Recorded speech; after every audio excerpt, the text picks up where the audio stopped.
Sita group of education, Mahmudabad, Sitapur. UP board परीक्षा फल में सीता ग्रुप के परीक्षार्थियों का रहा शानदार परीक्षा फल। हाई स्कूल में होनहार छात्रा प्रियांशी सोनी ने किया यूपी टॉप। सत्र 2023-24 के लिए प्रवेश प्रारंभ। नगर पालिका परिषद बिस्वा की सीट पर अध्यक्ष पद को लेकर निर्दलीय प्रत्याशी पुष्पू जायसवाल और भाजपा प्रत्याशी सीमा जैन के बीच पेच फंस गया है और वहां पर गहमा गहमी का माहौल है। मतगणना स्थल पर मौजूद है आई इंडिया के बिस्वा संवाददाता अमित जायसवाल। वो हमें बताएंगे कि क्या पूरा मामला है। अमित जी, क्या पूरा मामला है? क्यों पूरी काउंटिंग नहीं हो पा रही है? नतीजे क्यों नहीं घोषित हो पा रहे हैं? क्योंकि सीतापुर की 11 निकायों में 9 निकायों के फैसले आ गए हैं। सीतापुर जो कि सबसे बड़ी निकाय है, वहां का फैसला आ गया। बिस्वा का क्यों नहीं फाइनल हो पा रहा है? देखिए ऐसा है, प्रियांशु जी की नगर पालिका चुनाव को लेकर यहाँ मतगणना चल रही थी। मतगणना स्थल पर 5वें राउंड की मतगणना पूरी हो चुकी थी और जिसमें जो है 698 मतों से जो है पुष्पू जायसवाल आगे चल रहे हैं। इसी दौरान जो है भारतीय जनता पार्टी के प्रत्याशी प्रतिनिधि राजकुमार जैन और उनके साथ तमाम भाजपा के लोग जो है वहां पर मौके पर पहुंचते हैं और वो जो है उसको रिकाउंटिंग के लिए कहते हैं। जिस पर पूर्व भाजपा के नेता और पुष्पू जायसवाल के समर्थक भाजपा से वो जो कि सैलिल से निष्कासित किए जा चुके हैं, वो पहुंचते हैं। वो पुष्पू जायसवाल के एजेंट बने हुए हैं। उन्होंने जो है एक दूसरे से बातचीत में वो कहते हैं रिकाउंटिंग को मना करते हैं। कहते हैं कि उनका कहते हैं सुप्रीम कोर्ट का आदेश है कि नहीं होना चाहिए रिकाउंटिंग, और इस पर अपना जो है बयान देते हैं। बहसबाजी दोनों तरफ होने लगती है, होती रहती है और एक दूसरे के इसी बीच जो है दोनों लोगों को पुलिस आके खदेड़ती है। तभी हाथापाई की नौबत आ जाती है, स्थिति आ जाती है और दोनों लोग आपस में भिड़ टाइप में जाते हैं। भिड़ने का माहौल वहाँ पे मतलब गर्मा जाता है माहौल। इस तरीके का माहौल रहता है। नहीं तो वहां पे एक मामला ये भी सामने आया है कि सलील सेठ जो है पूर्व भाजपा नेता, इन पर थप्पड़ मारने का भी आरोप लगाया है। क्या ऐसा कोई मामला आया है? ऐसा हम लोग तो नहीं देखे हैं, लेकिन ये सलील सेठ जो हैं वो आरोप लगा रहे हैं कि उन्होंने थप्पड़ भी मारा है और जो है इस तरीके का आपस में बिंदा बिंदी टाइप में तो कुछ लग रही थी कि एक दूसरे से बिंदे पड़े थे, हुए थे।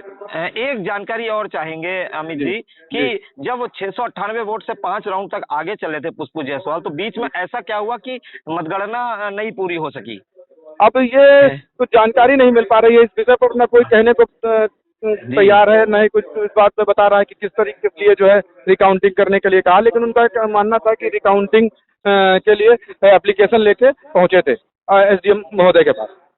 जी, तो बिल्कुल। तो यहाँ पर नगर पालिका परिषद बिस्वा में अध्यक्ष पद के प्रत्याशी जो निर्दलीय हैं पुष्पू जायसवाल और सीमा जैन जो भाजपा प्रत्याशी है, उनके बीच पेंच फंसा है। हालांकि 5वें राउंड तक जो है आगे चल रहे थे पुष्पू जायसवाल 698 मतों से, लेकिन अचानक से वहां पे भाजपा नेताओं का जमावड़ा लगा और अचानक से काउंटिंग रोक दी गई। अभी फिलहाल मामला वहां फंसा हुआ है और गहमा गहमी का माहौल है। इस बीच जो मतगणना एजेंट बने हैं पुष्पू जायसवाल के पूर्व भाजपा नेता सलील सेठ, उन पर जो है सलील सेठ को ने जो है जो सीमा जैन है उनके पति राजू जैन पर थप्पड़ मारने का भी आरोप लगाया है।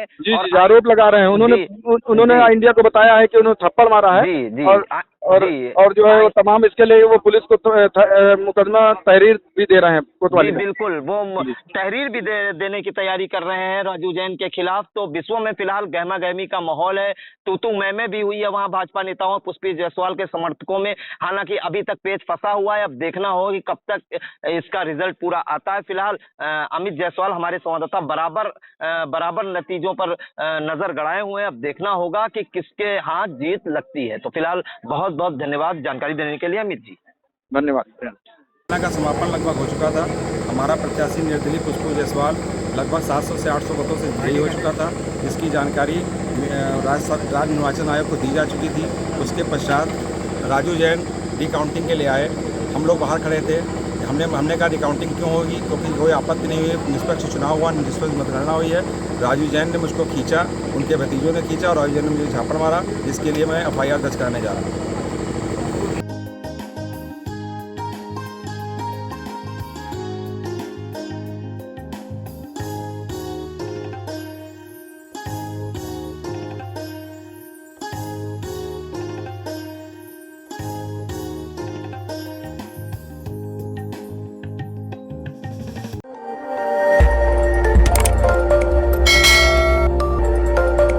खबर आपकी, नजर हमारी।